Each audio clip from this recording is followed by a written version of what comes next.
નમસ્કાર દર્શક મિત્રો, આપ જોઈ રહ્યા છો કાનાબાર ન્યૂઝ રાજુલા. આવો જોઈએ આપણે હાલના બ્રેકિંગ સમાચાર. અમને મળતી માહિતી મુજબ રાજુલા તાલુકાના ઊંટિયાથી રાજપરડા વચ્ચે વહેલી સવારે એક 4 વ્હીલ કાર પાણીમાં તણાઈ.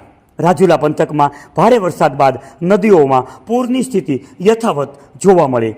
બ્રિજ પર ઘસમસતા પ્રવાહમાં કાર ચાલકે પાણીમાં તણાયો. એક વ્યક્તિ હાલ આ કારમાં સવાર હોય તેવું જાણવા મળેલ છે. આ ઘટનાની જાણ મામલતદારને થતાં મામલતદાર, ટીડીઓ સહિતના અધિકારીઓ ઘટના સ્થળે દોડી આવ્યા. આ ઘટનાના સમાચાર વાયુ વેગે પ્રસરતા બંને ગામના લોકો તેમજ ગામના આગેવાનો ઘટના સ્થળે પહોંચ્યા.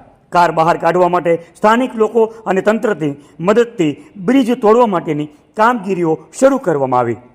રાજુલા પંથકમાં સૌથી વધુ નદીઓના ઘોડાપુરની સ્થિતિએ દોડધામ મચાવી. કાર બ્રિજ નીચે ઘસમસતા પ્રવાહની અંદર બહાર કાઢવા માટે તંત્રની દોડધામ.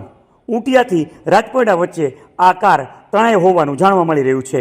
વહેલી સવારે આ ઘટના બનવા પામી ત્યારે આ કાર બ્રિજની નીચે ફસાણી હોય ત્યારે કલાકો બાદ જેસીબીની મદદથી આ સ્વીપ કારને બહાર કાઢવામાં તંત્રને સફળતા મળી. કાર ચાલકનો થોડીવાર પહેલાં જ આ મૃતદેહ મળી આવ્યો. આ જોલાપુરી નદીમાંથી કાર બહાર કાઢવામાં આવી. ગામ લોકો તેમજ તંત્રની સતત 7 કલાકની ભારે જહેમત બાદ આ કારને બહાર કાઢવામાં સફળતા મળી. આ કારમાં મૃતક વ્યક્તિ ભગવાનભાઈ લાખાભાઈ વાઘ, રહેવાસી ગાંજાવદર અને હાલ રાજુલા રહેતા હોવાનું જાણવા મળેલ છે. આપ જોઈ રહ્યા હતા કાનાબાર ન્યૂઝ રાજુલા. ઘટના એવી બનેલી છે કે અહીંયા જે રાજપરડા અને જે ઊંટિયાની વચ્ચેનો જે પુલ છે તે ગરકાવ થયો છે. તેના વચ્ચેના જે પોપડા કહેવાય અમારી દેશી ભાષામાં, ત્યાં પડેલો તે પોપડા ખસી જવાના કારણે ત્યાં કાર ફસાય છે અને એક વ્યક્તિનું મૃત્યુ થયું છે. અમારું માત્ર એટલું જ અત્યારે કહેવાનું છે કે કોઈ અત્યારે રાજકીય મુદ્દો કરવાની ઈચ્છાઓ નથી, પણ એટલું તો ચોક્કસ કહી છે કે તંત્રને કાલ સાંજથી ખબર હતી કે જ્યારે આવો ભારે વરસાદ પડ્યો છે કોઈ કંટ્રોલ ઊભું કરવું જોઈએ, આ વિસ્તારના લોકોની કઈ હાલત છે ચકાસવી જોઈએ. અને આવી ઘટનાઓ બને જો વ્યક્તિઓ સ્થાનિક અહીંયાથી ફોન કરવા છતાં પણ 9 વાગ્યા સુધી જો સ્થાનિક મદદે કોઈ આવતું ન હોય અધિકારીઓ, તો શરમથી અધિકારીને પણ ડૂબી મરવું જોઈએ. અને હવે આગળનો પ્રશ્ન એ છે કે અહીંયાથી આ જે વચ્ચેનું ગામ છે તેને આવવા જવા માટેનો કોઈ રસ્તો નથી, તો તેના માટે યોગ્ય રસ્તો બનાવવા વિનંતી કરીએ છીએ. લાખણોત્રા જેઠસુરભાઈ, ગામ ઊંટિયા. રાજુલા તાલુકાના ઊંટિયાથી રાજપરડા જવા માટેના રસ્તાની અંદર ઘિયાળ નદી અને જોલાપરી 2 નદી આવે છે. વચ્ચે ગાંજાવદર ગામ આવેલું છે. ગાંજાવદર ગામની અંદરથી અત્યારે સવારમાં 6 વાગે એક ભાઈ કાર લઈ અને ડુંગર બાજુ જતા હતા. રસ્તાની અંદર નાળું તૂટી જવાથી તે ભાઈને કાંઈ ડ્રાઈવરને ખ્યાલ ન હોવાથી નાળાની અંદર ગાડી ગરકાવ થઈ જવાથી ભાઈની ડેડ થયેલી છે. તંત્રને સવારથી સરપંચશ્રીઓ રાજપરડા અને ઊંટિયા 2 ગામના સરપંચશ્રીઓ ફોન અવારનવાર કરવા છતાં પણ મામલતદાર, ટીડીઓ સાહેબ કે કોઈ પણ વ્યક્તિએ ફોન રિસીવ કરવામાં આવેલો નથી. 9 વાગ્યા સુધીની અંદર કોઈ પણ વ્યક્તિ ડેડ બોડી માટે સબવાહિનીની પણ વ્યવસ્થા થયેલી નથી.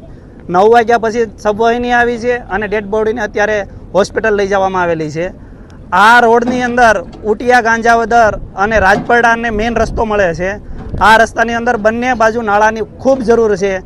ક્યારે પણ હોસ્પિટલે જવા માટેની અંદર ચોમાસાની અંદર જરૂર હોય તો બંને નદીઓની અંદર પાણી હોય તો દર્દી જે વ્યક્તિઓ છે એને બહુ જ તે ચાખી નુકસાની પહોંચે છે. કોઈ જગ્યાએથી જઈ શકાય તેવું છે નહીં.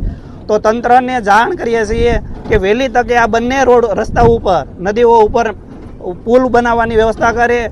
અને આવો ઘટના બને છે ત્યારે જવાબદાર અધિકારીને મામલતદાર સાહેબ હોય, ટીડીઓ સાહેબ હોય તો એને તાકીદ કરે કે ભાઈ કોઈ પણ વ્યક્તિઓના તંત્રને ફોન કરે છે તો ફોનની જવાબ આપવો જોઈએ અને ફોનથી વાત કરવી જોઈએ.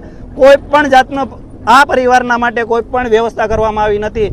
બંને ગામના સરપંચશ્રીઓએ જેસીબી બોલાવી અને પોતાના ખર્ચે સૌ ખર્ચે અત્યારે નાળું તોડી અને 4 વ્હીલ બહાર કાઢવાની વ્યવસ્થા કરવામાં આવે છે.